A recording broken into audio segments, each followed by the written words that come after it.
সবাই বলে থাকি আমাদের মাথা ব্যথা করছে, আমাদের প্রচন্ড ব্যথা করছে মাথায়, এবং বিভিন্ন সাইডে হতে পারে, বিভিন্ন দিকে হতে পারে। আমরা জানি যে যদি মাথা ব্যথা করে আমরা ততক্ষণ খেয়াল রাখি না যতক্ষণ পর্যন্ত আমরা সুস্থ থাকি, কিন্তু মাথার বিষয়ে তখন আমরা কনসিয়াস হয়ে যাই ভীষণ রকম যখন প্রচন্ড পরিমাণে হেডেক হতে পারে বিভিন্ন সাইডে হেডেক, তার সাথে সাথে কিছু কিছু এমন টেন্ডেন্সি রয়েছে একটু গাটা গোলাচ্ছে বা একটা ভমিটিং টেন্ডেন্সি রয়েছে, তাছাড়াও কিন্তু অন্য আরও কিছু লক্ষণ থাকতে পারে। এবার যেহেতু হেডেকের কথা বলছি, খুব কমন একটা জিনিস মানুষের মধ্যে লক্ষ্য করা যায়, হেডেক হচ্ছে, সুতরাং মাথা ব্যথার বেশ কিছু মেডিসিন বাজারে তো রয়েইছে, কিছু মেডিসিন কিনে খেয়ে নিলাম। এটা কি আদৌ ঠিক? কারণ এর পেছনে কোনো ডিজিজ থাকতেই পারে, আর যদি কোনো রোগ শরীরে বাসা বাঁধে প্রথমে যদি সেটাকে খেয়াল না করেন সেখান থেকে সমস্যাটা শুরু হয়, কারণ এই সমস্যা বহুদিন থেকে ভবিষ্যতে অনেক বড় আকার ধারণ করতে পারে। কে বলতে পারে, হয়তোবা সিমটম হিসেবে বারবার হেডেক অর্থাৎ মাথা ব্যথা আপনি ফিল করছিলেন, সেই সময় আপনি মনে করেছেন নিছক একটা মাথা ব্যথা, সুতরাং মেডিসিন খেয়ে সাময়িক রিলিফ আপনি পেলেন, ভবিষ্যতে হয়তো একটা ভয়ঙ্কর রূপ ধারণ করতে পারে। সিক্রেট একটা কন্ডিশনে হয়তো কোনো ডিজিজ অলরেডি শরীরে বাসা বেঁধেছে, আপনি বুঝলেন কখন, যখন সিভিয়ার কন্ডিশনে চলে গেল সিচুয়েশনটা, যখন কন্ট্রোলের বাইরে চলে গেল আপনার পেইনটা, আপনার হেডেকটা। হেডেক নিয়ে আজকে আমাদের আলোচনার বিষয় থাকবে, তবে একজন এক্সপার্ট যিনি রয়েছেন, একজন এক্সপার্ট ডক্টর যিনি এই পেইন হেডেকের নানা রকম সিমটমগুলো নিয়ে যিনি ওয়াকিবহল, কী ধরনের ব্যথায় কী ধরনের সমস্যা হতে পারে, যিনি প্রকৃতভাবে বিষয়টা জানেন, তিনি আপনাকে প্রকৃত উপায় গাইডও করতে পারবেন, কারণ কারণ জানলেই সমাধান সম্ভব। আজকে এই বিষয়ে বিস্তারিত আলোচনা করবেন, আমাদের স্টুডিওতে উপস্থিত রয়েছেন ডক্টর মাঙ্গলিক Das, consultant in interventional pain medicine, faculty at ESI institute of pain medicine, Sealdah ESI hospital থেকে। অনেক স্বাগত ডক্টর আপনাকে। নমস্কার। নমস্কার। নমস্কার। আজকে আমরা বিষয়টাই এমন রেখেছি, মাথা ব্যথা। হ্যাঁ, আমরা জানি না ওর সঙ্গে একটা মাথা আছে, কখন কনসিয়াস হয়ে গেল হঠাৎ করে একটা পেইন হচ্ছে, আমরা বলছি মাথা ব্যথা, এবং ওই সময় আমরা কি করছি, নানা রকম মেডিসিন খেয়ে রিলিফ পাচ্ছি, কখনো বা পাচ্ছিও না। এক্স্যাক্টলি। দেখা গেছে যে আমাদের টোটাল ওয়ার্ল্ডের কথা বলছি, 90% 90% পপুলেশন, 100 ভাগের মধ্যে 90% population over the counter medicine আর বাড়িতে কিছুক্ষণ রেস্ট নিয়েই রিলিফ পেয়ে যান। সুতরাং আসল কারণটা কি সেটাকেও ওনারা আর কি ধর্তব্যের মধ্যেই নেন না, যে হ্যাঁ আমি তো রিলিফ পেয়ে গেছি, ব্যাস শেষ। এবং এটাও দেখা গেছে ওয়ার্ল্ড হেলথ অর্গানাইজেশন যে একটা পরিসংখ্যান বের করেছিল, আমাদের ওয়ার্ল্ড ওয়াইড যে পপুলেশন আছে তার মধ্যে 14%, মানে ওয়ার্ল্ড ওয়াইড পপুলেশন প্রায় বিলিয়ন্স, তার মধ্যে 14%, যেটা দাঁড়াচ্ছে গিয়ে 1.06 বিলিয়ন লোকজনের হেডেক হয়। আচ্ছা। আর তারা এইভাবেই 90% লোকদের মতোই তারা ওভার দ্য কাউন্টার মেডিকেশন, কিছু রেস্ট, বা এখন অনেক ভুয়ো জালি রিলস বেরিয়েছে সেগুলো দেখে নিজেদের হেডেকটা কন্ট্রোল করার চেষ্টা করে, যেটা প্রথম দিকে কিছুটা প্রশমিত করলেও পরবর্তীতে সেটা সম্ভব হয় না। তখন সেই আবার যেহেতু হেডেকটা হতে হতে হতে হতে ক্রনিক পর্যায়ে পৌঁছে যায়, সেই ক্রনিক পর্যায়ে থেকে বেরিয়ে আসা অনেক মুশকিল হয়ে যায়। ইভেন একটা পরিসংখ্যান আরেকটা আছে, যেটা 1990 থেকে 2020 অবধি করা হয়েছিল, পরেরটা আবার পরে আসবে। এইটাতে দেখা গেছে 732 মিলিয়ন হেডেকে মানে লোকজন হেডেকে এফেক্টেড হয়েছিল 1990, যেটা দাঁড়িয়েছে 1.16 বিলিয়ন লোকে, যারা এখন 2020 অবধি এফেক্টেড হয়েছে। তার মানে vast majority of the people যারা হেডেক হয়তো ছিল, সেটা আস্তে আস্তে আস্তে আস্তে বেড়ে বেড়ে বেড়ে এই জায়গায় হয়েছে। তা মেন কারণটা যদি আমরা না বের করি, তাহলে কিন্তু ওই শুধুমাত্র কিছু ওষুধে বা কিছু রেস্ট নিয়ে কিন্তু ওটা আসলে কিন্তু ঠিক করা যায় না। একদম, মানে পরিসংখ্যান যেখানে এই জায়গায় দাঁড়িয়ে আছে, এই বিষয়টাই বলে দিচ্ছে যে হেডেক আদতে কোনো সাধারণ বিষয় নয়, এটা একটা অনেক বড় সমস্যা মানুষের কাছে। শুধুমাত্র সচেতনতার অভাবে বিভিন্ন রকম প্রবলেম আপনি আপনার শরীরেই ক্রিয়েট করতে জায়গা করে দিচ্ছেন বলাটা ভালো।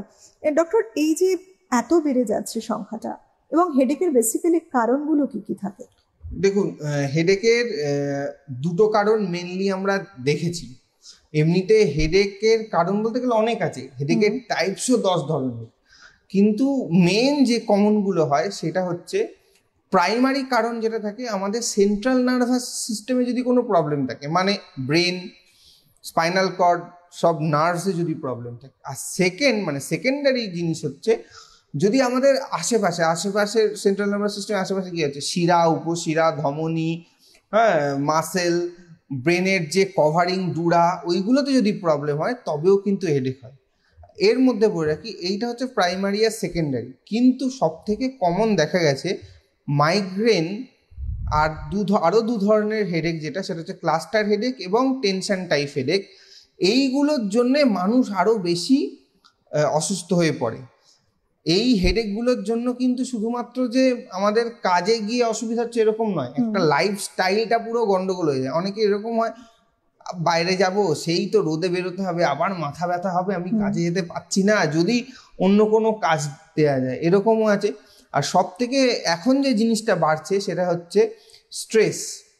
কোনো কিছুতে স্ট্রেস, ছোটবেলার থেকে স্ট্রেস, ফার্স্ট হতে পারছিস না কেন, তুই সেকেন্ড হলি কেন, এই রকম আর কি। পড়াশোনায় ও তোর থেকে এগিয়ে গেল, সব জায়গায় স্ট্রেস। শুধু এটা না, প্রত্যেকটা জায়গা থেকে, চাকরি থেকে শুরু করে বেসিক বাড়ির মধ্যেও স্ট্রেস। এই স্ট্রেসের কারণে আরেকটার উদ্ভব হচ্ছে, সেটা হচ্ছে টেনশন টাইপ হেডেক।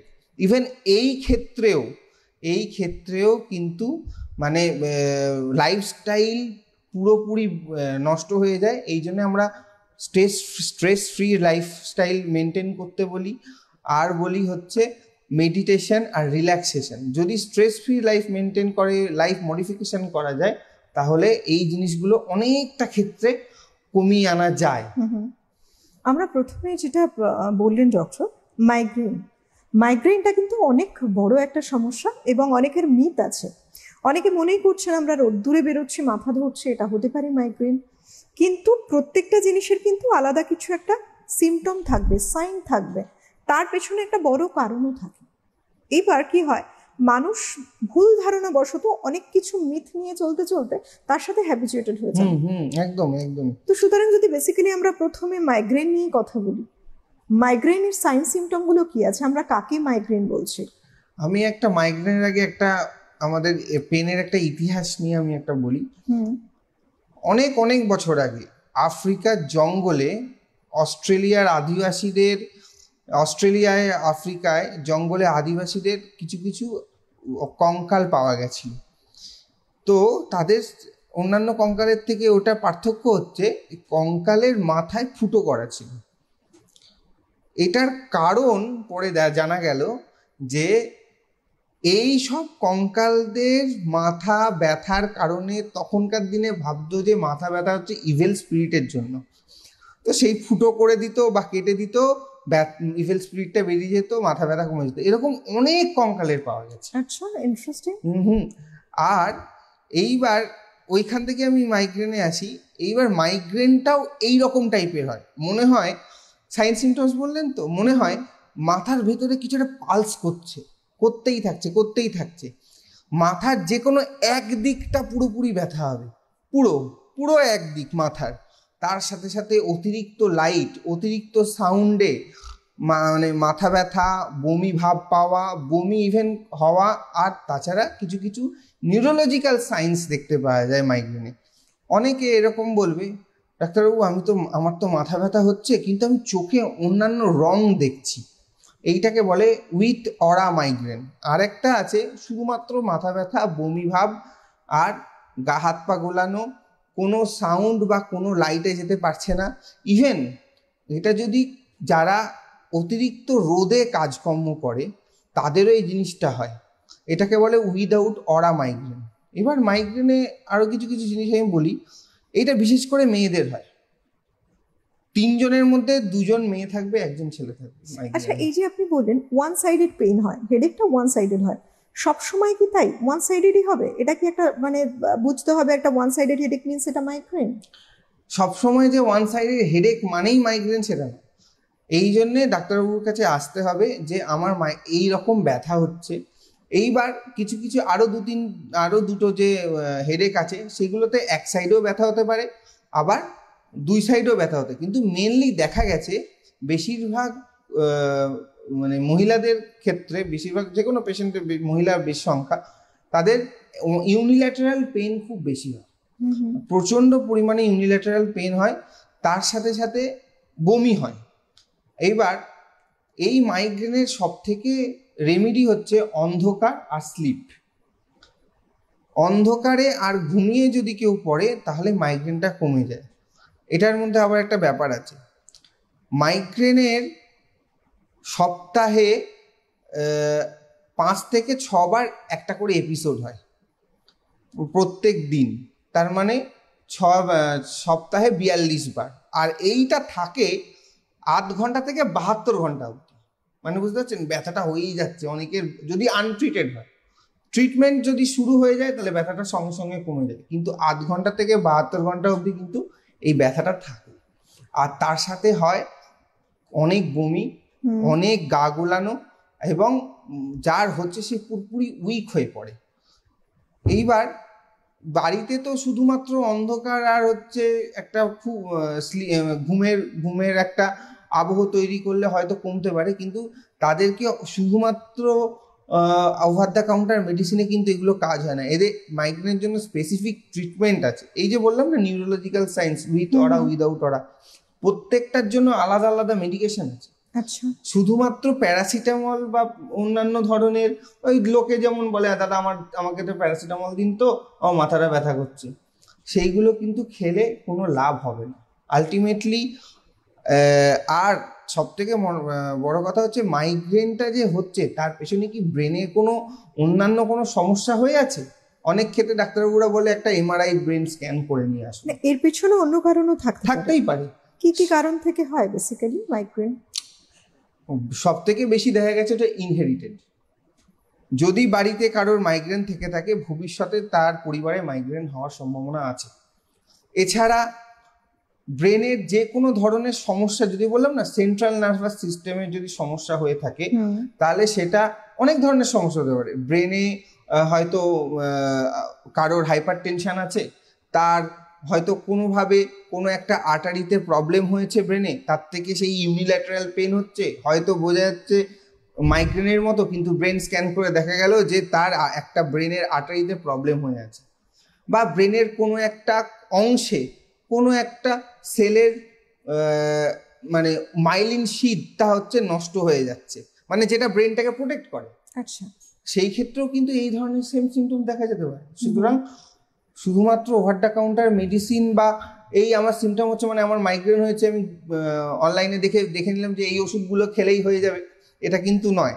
আপনাদেরকে মানে প্রপার স্পেশালিস্টের কাছে গিয়ে ট্রিটমেন্টটা করানো উচিত। আর এই মাইগ্রেনের ট্রিটমেন্ট কিন্তু এটা একটা রোগ, সুতরাং আমি 3 সপ্তাহ ওষুধ খেলাম, আমার ব্যথা পুরো ঠিক হয়ে গেল, তারপরে আর আমি ওষুধ খেলাম না, এরকম কিন্তু না। প্রপার মেডিকেশন, প্রপার কনসালটেন্সি আর প্রপার ফলো আপ, এটা কিন্তু দরকার, শুধুমাত্র এই মাইগ্রেনের জন্য না, প্রত্যেকটা ক্ষেত্রে।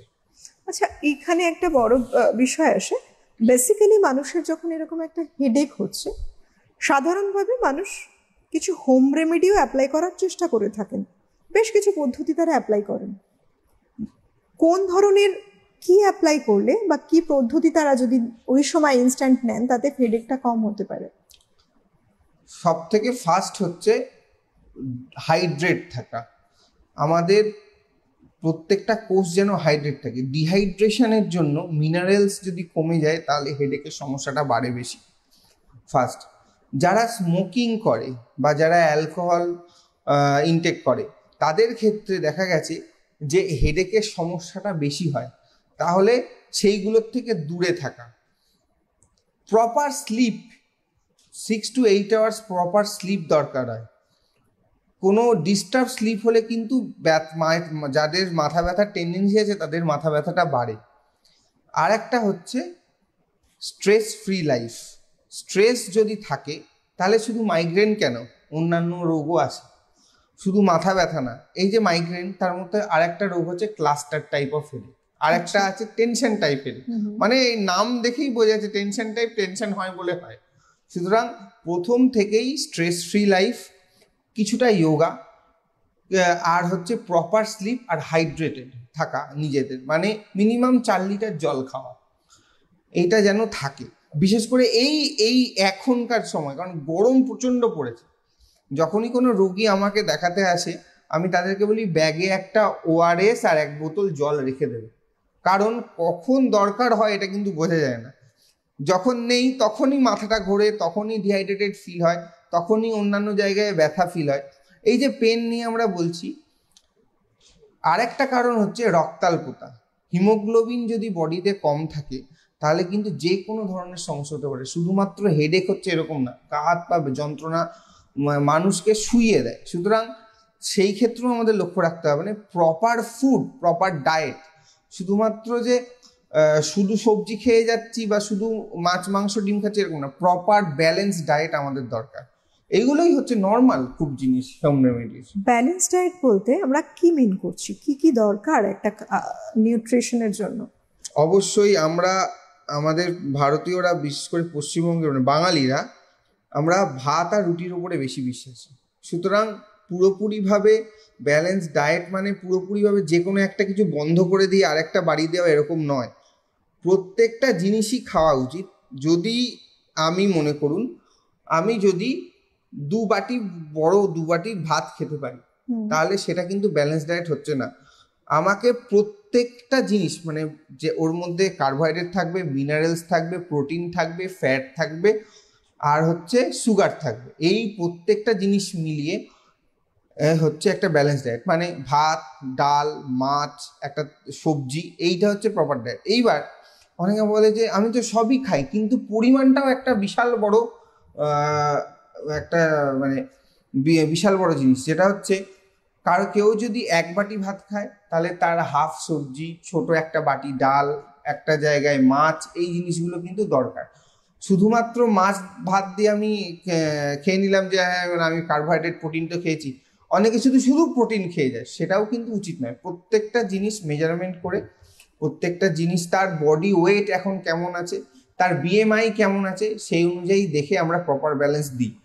সব থেকে মেন আরেকটা জিনিস, সেটা হচ্ছে জাঙ্ক ফুড বন্ধ করা। আর জাঙ্ক ফুডের মধ্যে সব থেকে বেশি এনার্জি ড্রিঙ্কস।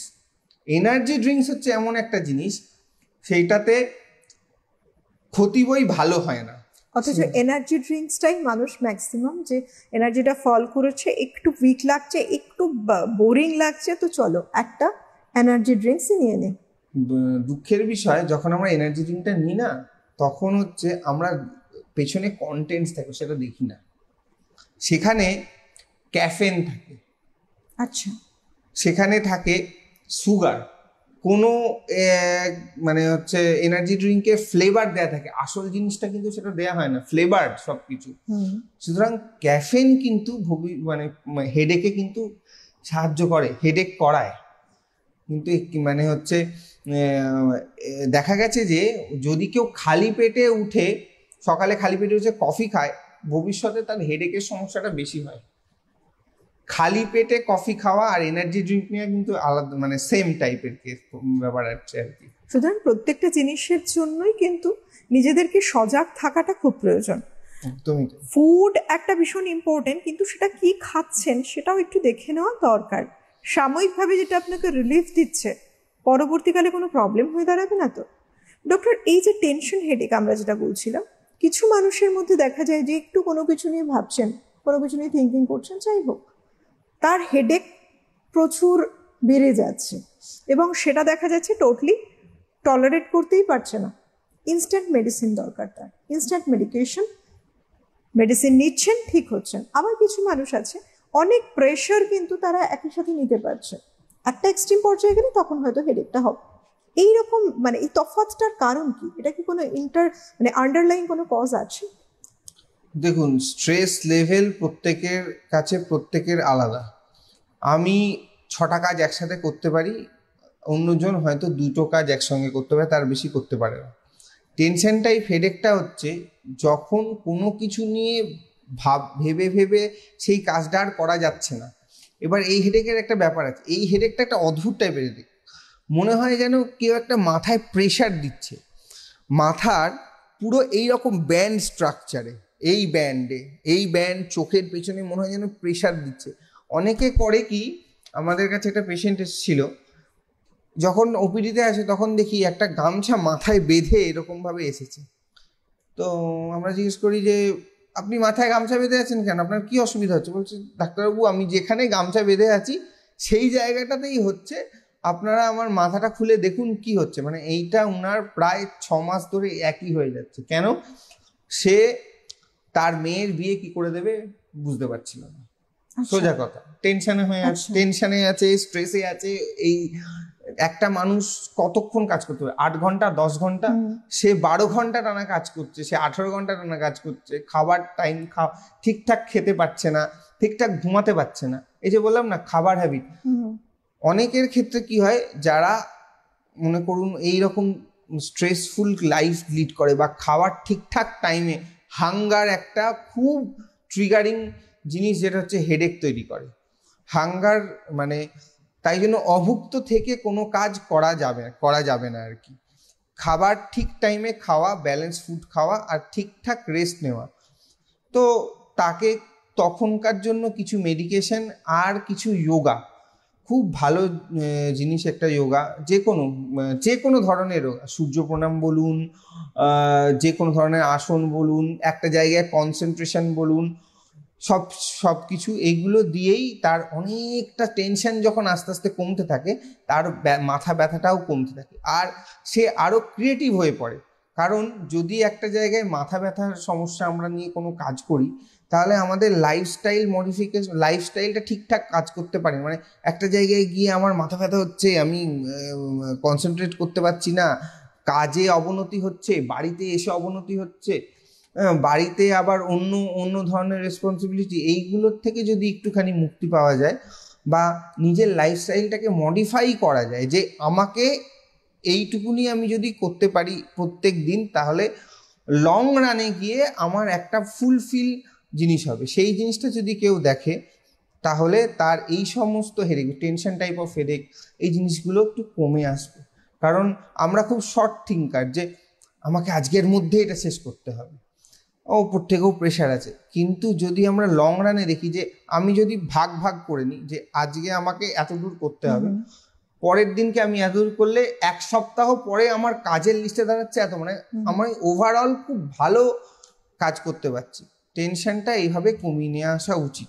এইগুলোই বাড়ির রেমেডি, খুবই সিম্পল, কিন্তু আমাদের করার সময় নেই। নিজেকে নক করাটা খুব প্রয়োজন বোধ হয়। প্রত্যেকটা জিনিস আমাদের এই অনুষ্ঠানের মধ্যে দিয়ে যে বিষয়গুলো উঠে আসে, যখনই দেখছেন নিজেদের মধ্যে সেই চেঞ্জেসগুলো আসছে, তেমনই কিছু লক্ষণ দেখতে পাচ্ছেন, নিজেকে নক করতে হবে। তার কারণ সুস্থ থাকতে হবে। দিনের শেষে একটাই মোটো, আমরা সুস্থ স্বাভাবিকভাবে জীবনযাপন করব। ডক্টর, একটা বিষয়ে বিভিন্ন ধরনের কিন্তু ক্যারেক্টার হয় পেইনের। ক্যারেক্টার অফ পেইন মাথায় ব্যথাই করছে, বিভিন্ন রকম ক্যারেক্টার দেখে কি কোনো রকম ডিসাইড করা সম্ভব যে হ্যাঁ এইরকম ধরনের হেডেক, সেটা যেরকমই হোক, একটা থ্রবিং পেইন হতে পারে বা মানে স্ট্যাবিং পেইন হতে পারে, যে যতগুলো আর কি ধরন রয়েছে পেইনের, সেটা দেখে আদৌ ডিসাইড করা যায় যে এটা কি ধরনের অ্যাকচুয়ালি হেডেকের কারণটা কি ধরনের হেডেক হচ্ছে? অবশ্যই। যেমন আমাদের সব থেকে কমন 3টে হেডেক আছে। একটা হচ্ছে মাইগ্রেন, যেটা একটু আগেই আলোচনা করলাম, একটা হচ্ছে ক্লাস্টার হেডেক, আর একটা হচ্ছে টেনশন টাইপ হেডেক। মাইগ্রেন হেডেকটা সবসময় ইউনিল্যাটারাল হবে, পুরো মাথার মুখ কভার করে হবে, আর পালসেটিং হবে। পালস মানে মনে হবে যেন দপ দপ দপ দপ করছে ভেতরে। অনেকে বলতে পারে যে আমার ভেতরে মনে হয় কেউ টোকা মারছে, একটা নির্দিষ্ট টাইম পর পর হতে থাকবে পালসেটিং। ক্লাস্টার টাইপ অফ হেডেকটা আবার অন্য ধরনের। ক্লাস্টার টাইপ অফ হেডেক বলে যে হচ্ছে যে এইটা হচ্ছে চোখের পেছনে হয়, চোখের পেরিঅরবিটাল পেছনে আর টেম্পোরাল সাইডে এরকম। এটাতে কি হয়, বার্নিং টাইপ অফ পেন হয়, মানে ভেতর থেকে মনে হচ্ছে জ্বলে যাচ্ছে। এবার আমরা খুব কমন জিনিস, যখন যদি কোনো আগুনের সামনে যাই, চোখে ভাপ লাগলে জল বেরোয় তো চোখে, সেম ক্লাস্টার টাইপ অফ হেডেকেও চোখে জল, নাক থেকে জল পড়া। অনেকে এটা ভুল করে যে আমার চোখ নাক দিয়ে জল পড়ছে, মাথা ব্যথা হচ্ছে, মনে হয় আমার সাইনোসাইটিস হয়েছে। এটা খুব কমন জিনিস। সাইনোসাইটিস হয়েছে, সাইনোসাইটিস অবশ্যই হেডেক হয়, কিন্তু ওই পার্থক্যটা শুধুমাত্র ডাক্তারবাবুরাই করতে পারবেন যে আপনার ক্লাস্টার হেডেক হচ্ছে নাকি সাইনোসাইটিস হয়েছে। এবার আসি tension type headache. Tension type headache ওই যে বললাম ব্যান্ড টাইপের হেডেক হয়, পুরো ব্যান্ড, এরকম ব্যান্ড টাইপের হেডেক হবে। এটাও কিন্তু একটা টাইপ আছে, এটাকে বলে প্রেশার টাইপ অফ পেন। মনে হবে মাথাটাকে কেউ ক্রাশ করে দিচ্ছে, ধরে মাথাটাকে পুরো চেপটে দিচ্ছে, এই টাইপের হেডেকটাকে বলে হচ্ছে টেনশন টাইপের। এই তিনটের ক্ষেত্রে পার্থক্য যেমন আছে, আরেক ধরনের আছে, সেটা হচ্ছে সেকেন্ডারি। যে আমি কজটা বলেছিলাম যে আমাদের সেন্ট্রাল নার্ভাস সিস্টেমও তো পাশে অনেক কিছু আছে, শিরা, উপশিরা, মাসেলস, এই ক্ষেত্রেও কিন্তু কিছু কিছু হেডেক হয়। যেমন